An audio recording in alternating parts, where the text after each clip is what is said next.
Ya, gitu. Dan bukti saya adalah saya sempat ditanya sampai dengan sekitar 18 pertanyaan ya khusus ke saya soal 3 akun itu.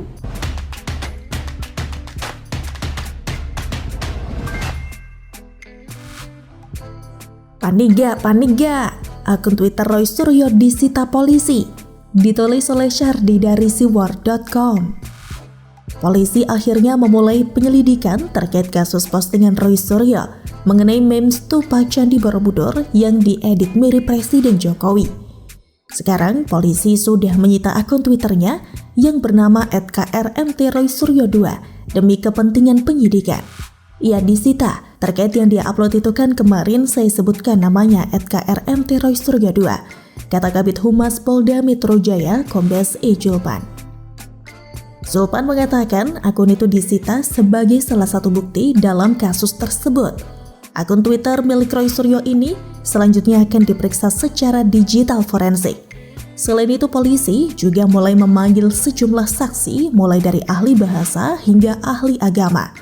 Selain memeriksa saksi ahli, Roy Suryo akan diperiksa dengan kapasitas sebagai terlapor. Dan poin menariknya adalah ada 2 laporan atas Roy Suryo yang naik dari tingkat penyelidikan ke tingkat penyidikan, yaitu laporan Kurniawan Santoso di Polda Metro Jaya dan pelapor bernama Kevin Wu di Barreskrim Polri. Kalau kalian paham, status penyidikan ditetapkan karena sudah memenuhi unsur pidana di dalamnya. Artinya hampir pasti akan ada tersangka, meskipun kita belum bisa pastikan siapa tersangkanya. Ada 3 akun Twitter yang dilaporkan Roy Suryo dan Roy Suryo sendiri yang dilaporkan 2 orang. Kalau goal semuanya akan ada 4 tersangka. Kalau pemilik 3 akun tersebut ditangkap, itu sudah biasa karena mereka orang biasa yang cuma cari sensasi dengan menyebar ujaran kebencian dan hoax. Beda ceritanya kalau Roy Suryo yang goal. Dia mantan petinggi partai, mantan menteri, ada gelar bangsawan, jadi tersangka. Ini heboh dan bakal jadi santapan lezat buat kita semua. Dan menariknya lagi, Roy melaporkan 3 akun media sosial yang dianggapnya sebagai pengunggah pertama.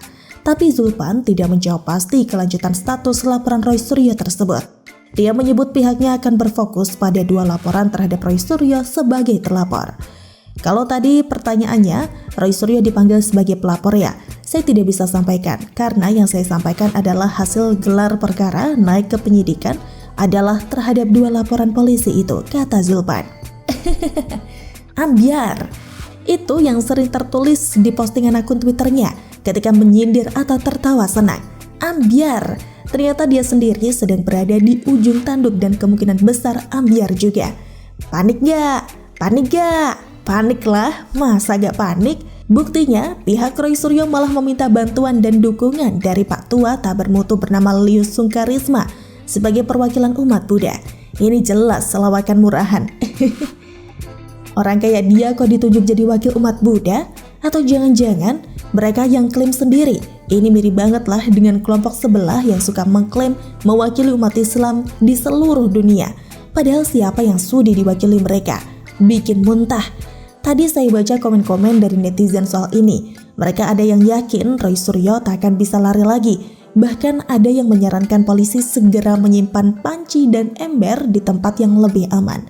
Bukan saya yang ngomong loh ya. Kalian tafsirkan sendiri kenapa begitu. Memang sudah saatnya Roy Suryo ditindak tegas atas cuitannya yang tidak bertanggung jawab. Ini orang seolah tidak merasa bersalah. Dibilang korban lah, tidak ada niat begitulah. Bahkan mau jadi pahlawan dengan melaporkan 3 akun medsos. Tidak usah cari panggung deh. Dan terlihat dari cuitannya yang rata-rata tak bermutu. Sama tidak bermutunya dengan partai yang pernah menaunginya. Sungguh heran kenapa orang seperti ini bisa ditunjuk jadi menteri. Sungguh parah sekali era mantan prihatin. Menteri tak bermutu yang nyanyi lagu kebangsaan saja bisa salah lirik. Tapi jadi menteri. Dan sekarang kelakuannya makin menjadi-jadi dengan menyebarkan meme yang diduga melecehkan umat agama lain dan kepala negara. Polisi harus adil dan tidak takut dengan tekanan atau gelar yang disandang seseorang. Sudah banyak yang membandingkan kasus ini dengan kasus Holy Wings. Bagaimana menurut Anda? DKI Jakarta Anies Baswedan memastikan ada perubahan nama jalan untuk periode berikutnya. Hal itu Anies sampaikan usai pergantian 22 nama jalan dengan tokoh nama Betawi. Namun, Anies tidak membeberkan rencana perubahan nama jalan pada periode selanjutnya itu, termasuk waktu perubahan nama jalan. Ia menekankan perubahan nama jalan tidak akan merepotkan warga DKI Jakarta saat ingin memperbaharui data administrasi kependudukan dan data lainnya.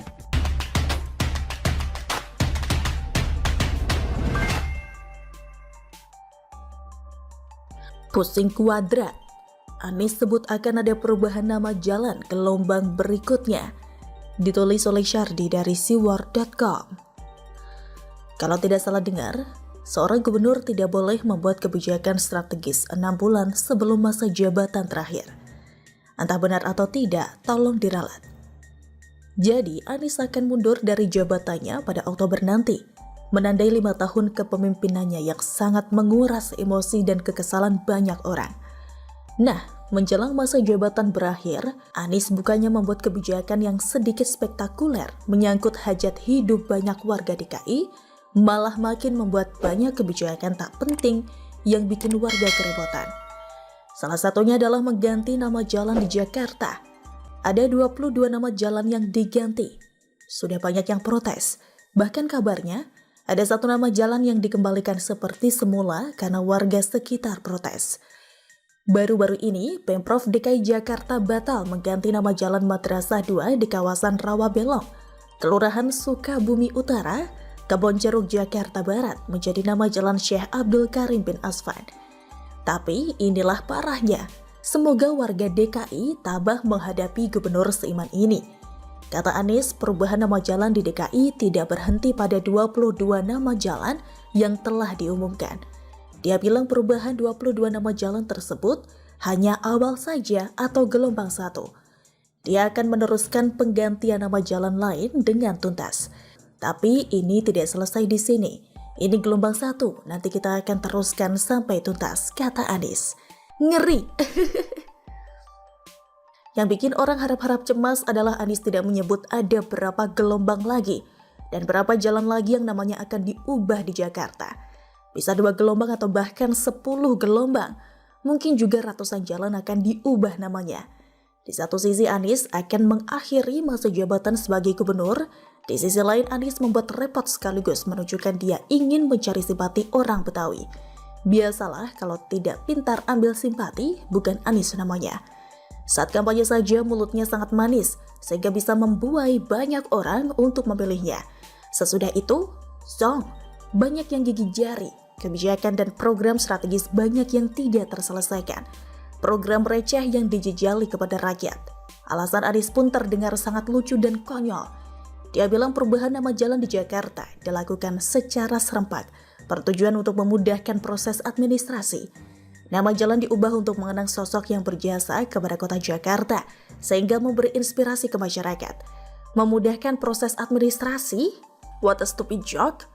Kalau Anies tidak mengubah nama jalan, lebih gampang lagi, malah tidak perlu ada proses administrasi. Sekarang malah bikin repot kan?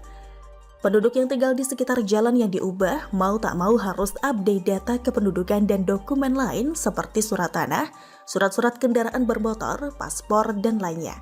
Anies dengan entengnya bilang perubahan data tidak dipungut biaya alias gratis. Kami tegaskan bahwa semua perubahan itu insya Allah tidak membebani baik biaya maupun yang lain, kata Anies. Iya sih gratis, tapi ongkos capeknya gimana? Ongkos untuk ke tempat penggantian data gimana? Bukankah harus bayar ongkos transportasi? Bagi yang punya motor, habis minyak. Belum lagi macetnya. Habis waktu lagi. Bagi yang sibuk kerja dan tidak punya waktu, bukankah itu bikin repot? Dikira orang-orang tidak ada kerjaan, cuma duduk ongkang-ongkang kaki di rumah sambil nonton Netflix. Oh iya sih, bisa jadi Anies sadar bahwa salah satu pendukung terbesarnya adalah kelompok tukang demo langganan di Monas. Mereka kan pengangguran yang selalu ngarep nasi bungkus gratis.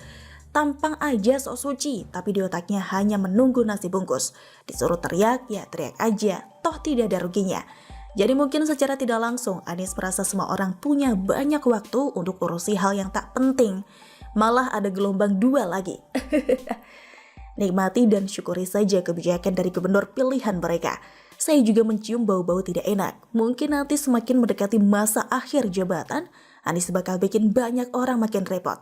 Kita tidak tahu apalagi yang akan dilakukan Anies yang terkenal oportunis. Bagaimana menurut Anda?